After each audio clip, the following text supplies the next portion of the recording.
All right, we're live. Good morning, everyone. This is a little early. It's definitely earlier than I usually go live, but it's all because we have a special guest today for this special Facebook Live, who is Kirsty Gray, show director of the Genealogy Show in England. So, Kirsty, this is middle of the afternoon for you. It's 2 o'clock, so it's a nice break. Well, it's breakfast time for me. I know. But we wanted to do a Facebook Live, and I'm going to start doing more of these. I'm Maureen Taylor, the photo detective. These pop-up Facebook Lives for just, mix it up. It's also live on YouTube if you subscribe to me on YouTube. So next week, I have Rick Voigt of Vivipix, and he has some very exciting breaking news to announce that has not made the news yet. So we'll talk about that. But today, the focus is Kirsty and the Genealogy Show. So Kirsty, I was supposed to be at the Genealogy Show in 2020. And then, of course, I haven't really left my house much for an entire year. And now it's coming up on the whole year. And you, dear one, are really, jumping into the fray and doing something different with the Genealogy Show. So why don't you just jump in and talk about what the show is, what it's going to be this year, and some particulars, whatever you want to talk about. Yeah, definitely. Well, firstly, thank you so much for getting up so early, Maureen, and then providing the platform, which is amazing. We were super excited to have you as one of our keynote speakers for 2020, but as you say, we weren't able to do that. We marked that weekend with a few video on our YouTube channel, a few videos from some of the speakers who were continuing to be with us for 2021. We sat here and sort of thought in December, can we do a real live show in June 2021? And we had plan A, plan B, plan C, and everything else. And we just kind of thought, you know what? We just need to have one plan. And I don't think anybody could see in June that we were guaranteed to be able to have a live show in Birmingham at the NEC, which is where our home is. Not my literal home, but where the show home is. So we had to take the decision that we were either going to go whole hog physical show, which we thought was such a massive risk, or completely change the platform and go whole hog virtual. So we did that. So we've had to completely think from scratch. I mean, when we did the show back in 2019, I'd never run a show in my life. I just stupidly kind of went, hey, this is a really good idea. Let's do this. And it was a huge success in 2019. And we were hoping to obviously build on that for the future shows. This year, we've had to start right back from scratch again. So all of it is going to be online, which is fantastic because it means that people anywhere in the world can actually attend virtually. Whereas, of course, I think a lot of people would have struggled to get to the show in reality anyway, forget the pandemic that we've had for the last year. So we can provide a fully virtual, fully online, accessible platform for the show for the weekend as we'd planned, but just a little different. Yeah, so we've kept a lot of the speakers, obviously your good self, Maureen, we've kept a lot of the speakers that we were planning on having in 2020, but we can also add a load more because you don't have the scheduling challenge of having them at specific times. Right. So most of what we'll be doing will be pre-recorded lectures. So again, we don't have the technology problems, but we're really, really keen that it is still has that community and that kind of networking feel. So there will be a lot of stuff that is online during the course of the weekend that you can interact with and engage with other people on the virtual platform that we're currently building. Wow, that's pretty amazing. So you will have some live lectures then? Not so much live lectures. The lectures will be pre-record, but we will have some of the speakers will be available at certain times. So like a kind of a live chat kind of method, so they can have panel questions. We've actually got panel discussions as well, which we hadn't planned for the live show when we planned it for the NEC. So we're able to be a little bit more flexible with what we can do. And of course, the things that we know we're going to do now, we can add on to. There's no maximum number of speakers, for example, because we can just keep adding. If people want to speak and we think they're good speakers and they will add to our event, we can add them in. So I guess I'm just wondering, how can people sign up? Do you have a web page? Yeah, it's the same web page that we had previously in terms of the genealogyshow.uk. So it's just thegenealogyshow.uk, and that will take you to the new registration pages. So that's got links to register for exhibitors, to register to be a sponsor, and to register to be kept informed. We haven't put ticket sales out there yet because obviously there's a lot of stuff behind the scenes that we need to sort out first. So we want to make sure that that's all ready so that when we do go live, we know what we're offering, because otherwise people aren't going to buy tickets. Right. So we've still got some thrashing out to do yet. Well, I mean, when is the Genealogy Show? 25, 26 of June. So it's 25, 26th of June. So you do have a few months. We do, thank heaven. And you do a massive, massive promotion. I mean, you have a team of people that are helping you with this. So let's talk about how the word's going to get out and what people are going to be doing. Well, and Kirsty, I have to apologize to you. It looks like it did not go live on Facebook, and I'm doing, if you're wondering what I'm distracted about, I'm trying to get it to go live on Facebook. All right. So that's okay. I'll share it when we're done. That's okay. That's fine. Not sure. The wonders of modern technology, right? Yeah, technology is not perfect. So no, basically we've got a team here. A lot of the work that we're doing, of course, has always been online to get the word out there. So we've got two fantastic marketers. We did a video that actually told everybody on all social media platforms just after Christmas, between Christmas and New Year, that it was all going virtual. And like tens of thousands of views of that video. It's incredible. So that was really positive, so that we got the word out there, so everybody knew that they might have not been able to plan for that weekend because they knew they couldn't get here, but now they've put it in their diaries. We've had literally thousands of registrations, just registering interest. We've already got some sponsors on board. We've already got many of the exhibitors that were with us. We went out to all of them and said, look, this is what we're offering. This is the package, to kind of almost like you'd beta test a website, to go out and say to people, look, is this what you want? If it's not, if it doesn't work for you, then tell us what does. Because we're kind of lucky that there are other events that are going online before ours. So I'm a bit in the know about what's... There's just a few going on before you, like the big one. You know that big one that's hosted in Utah. Yeah, I might have learned a bit from the grapevine of what hasn't gone quite so well, perhaps. Yeah, so I've heard the good and the bad, and probably the ugly as well. So it's lucky, really, because we're not the first big platform. So it's good that we're sort of in the tailwinds, so that we can learn from what other people have done that has gone right, but also when it hasn't gone quite so well. Well, this is a brave new world.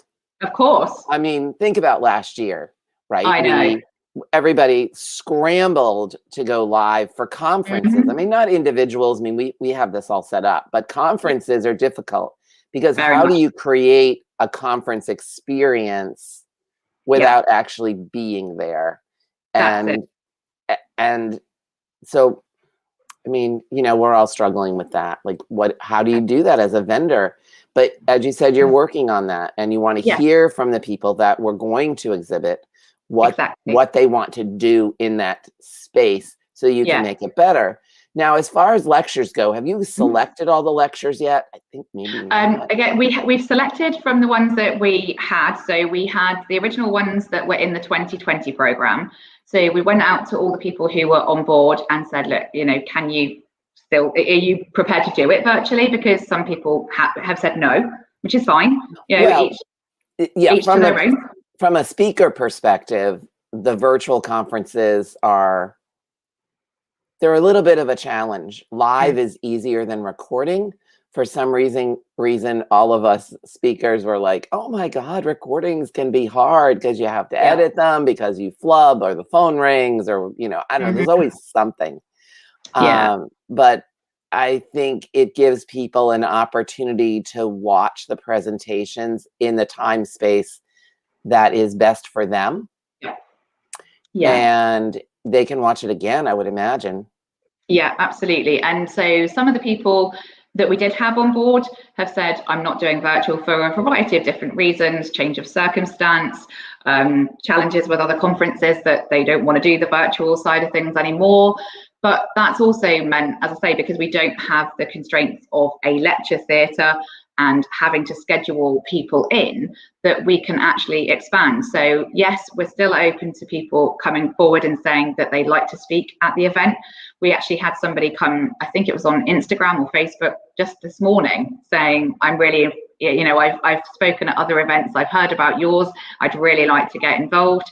So, and we've also got sponsor packages. So if there are companies that want to promote new resources, new parts of their product, whatever, we have sponsor packages that actually we can put a lecture in with that as well. So we are making the lectures a little shorter than they would be, because I personally find an hour or so 50 minutes to an hour sitting listening to somebody a little bit challenging. So we are cutting them back a little bit, and then people can dip in. So 30 to 40 minutes is what we'll be saying. 30 minutes for online is perfect. Yeah. From my perspective. We've done our research, Maureen. We've done our research. From my perspective as a speaker, like recording and from an attendee, 30 minutes of Zoom or whatever the platform is that you're going to listen to is more than enough. Yeah. And plus you can listen to it again. So let's talk about content of the show, what you're thinking about in terms of content.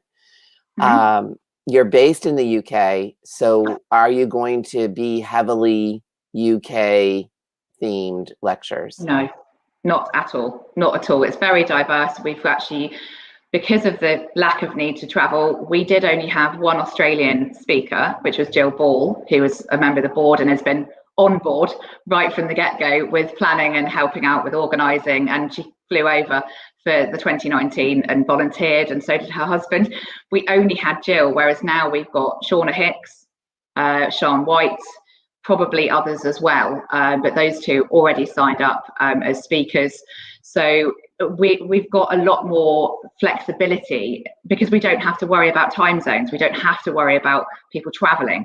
We don't have to worry about the fact that some people would be very, very nervous about traveling, even if things, settled down and we were able to travel. Who knows? But, if we all in UK terms get the job. Yeah. So no, we've got Spanish, we've got Spanish, we've got Dutch, we've got just trying to think, German, lots of different European ones, plus the technology side, of course, DNA, all sorts of different things. So very, very diverse. And as I say, because we've got the online platform, we're not restricted to a certain number of lectures. We can keep expanding. So if people come and say, well, I want to speak about Caribbean ancestry or something like that, then we can just go, we don't have that, and you look great, and you've got a lot of experience as a speaker, we'd love to have you, and then we can just add it in.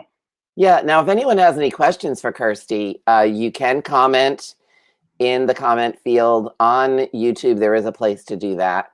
Kirsty, we may get people later who comment on Facebook. I think I broke tag me in so I know where to comment. Yeah, I think I broke a Facebook rule, which is why we're not on Facebook.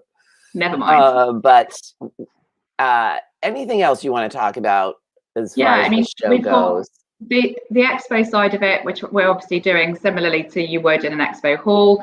We've got lots of fun designs and things that our web guys are working on at the moment. We had in 2019 the concept of wizards. So at Reeds Tech, it's Coach's Corner.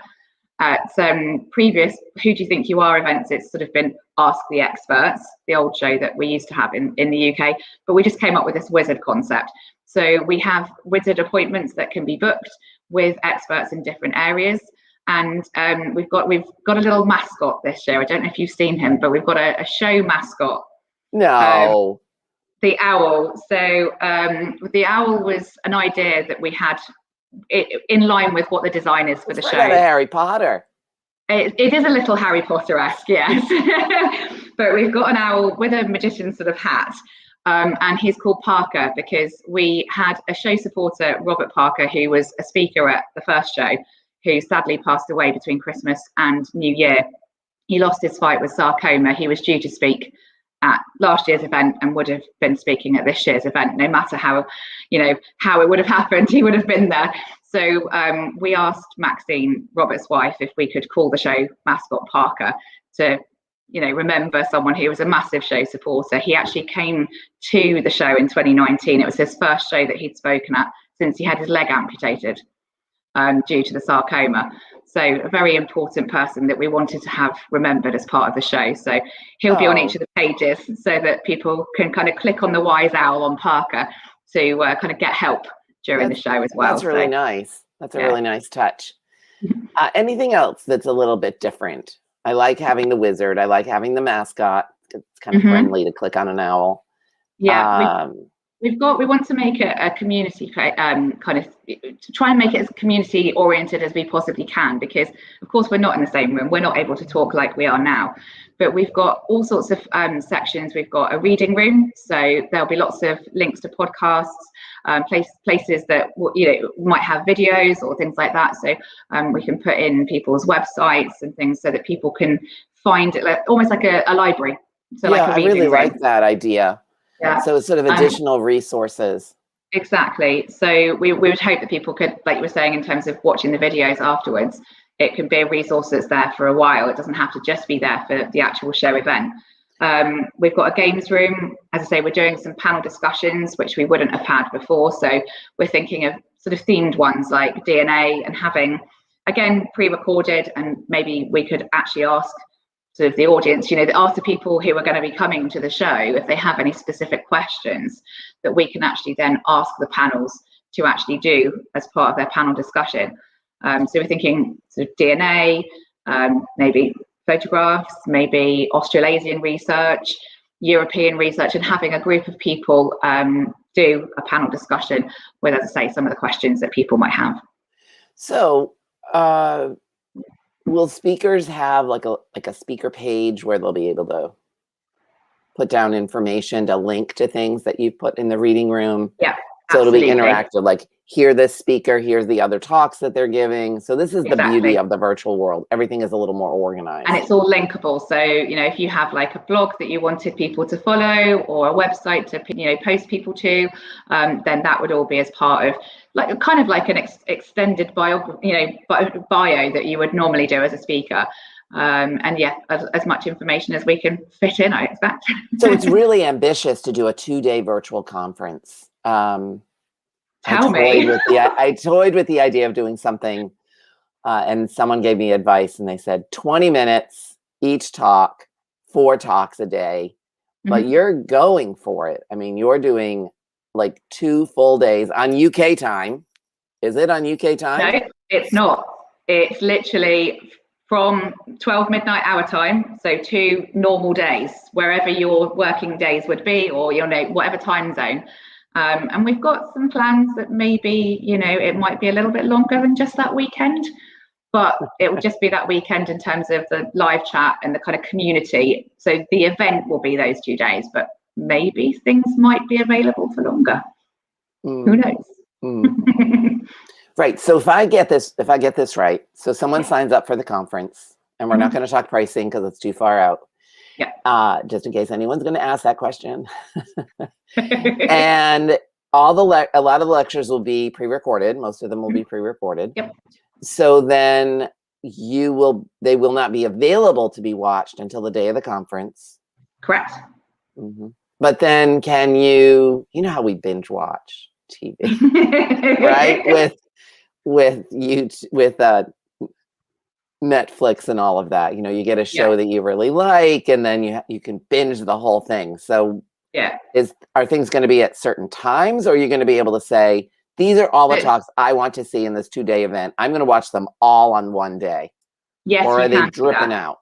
Nope, they will all be there. So as soon as the doors open, as soon as midnight clicks over here, everything will be there.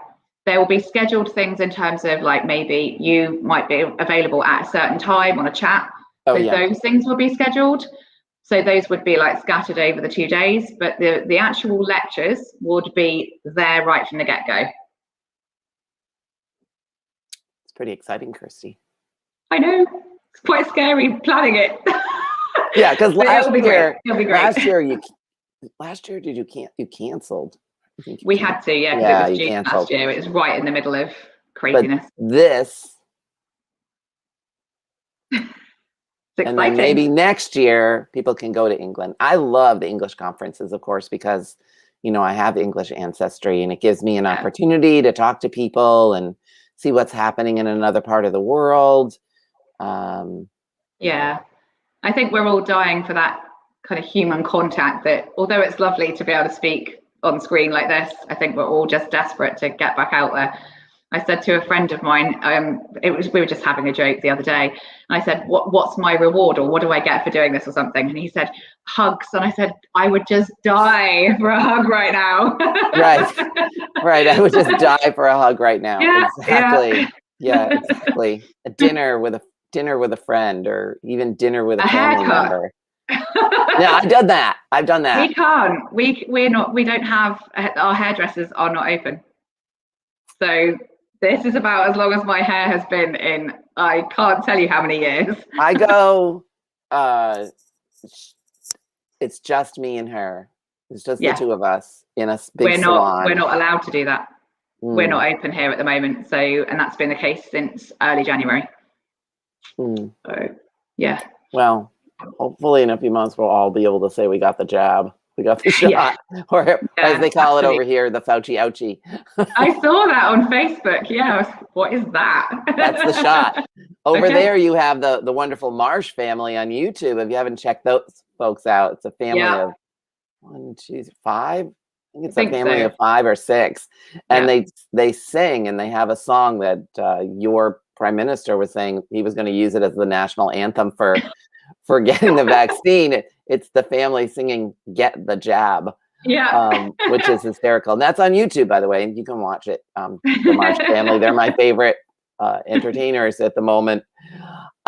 Anything else? All right, I just want to do a shameless plug for all of you that are watching on YouTube. If you are not subscribed to my YouTube channel, please subscribe, because I am doing more programming available both Facebook and YouTube, but I'm thinking there'll be some YouTube only content. Plus, if you do not listen to my podcast, The Photo Detective, check it out. And because I'm talking to Kirsty Gray, today we dropped a bonus episode with an interview with Paul Moore from the Shetland Islands, talking about a photo cache he discovered during his workday at the recycling center. It's a feel-good story for not great more than a year. We can't even say not a great year, because it's like more than a year in a week or so. Yeah, pretty much. Any other questions for Kirsty? Kirsty, do you have anything else you want to talk about right now? I will share this on Facebook as soon as I can. Follow us on social if you want to keep up with all of the news and stuff. We're on Twitter, Instagram, Facebook, everything. So even LinkedIn now as well. So if you want to follow us on any of those platforms, it's pretty easy. Just the Gen Show or the Genealogy Show will bring up what you need. So yeah, just follow and you can see all the news and keep up to date with Parker and everything that's going on with the show. And not only that, but I do want to say that your social media is pretty good, Kirsty. You do a really nice job of engaging the audience on all the different platforms. It's very creative. Thank you. Even if you're onto the team, it's not me. I have to say. Even if you're thinking, oh, I don't want to attend another virtual conference, at least follow the Genealogy Show on social, because they do a very nice job. You have a great team, Kirsty. I'm always in awe of what they're able to push out there. So today's guest they are actually pushing out a massive video about the exhibitor and sponsor packages today. So that'll be out on social this afternoon. Oh, I'll have to take a look. So my guest today has been Kirsty Gray, show director of the Genealogy Show, England based. But right now, as we all know, everything is virtual. So you're in the world, Kirsty. Absolutely. Thanks for having me. Sure. Thank you.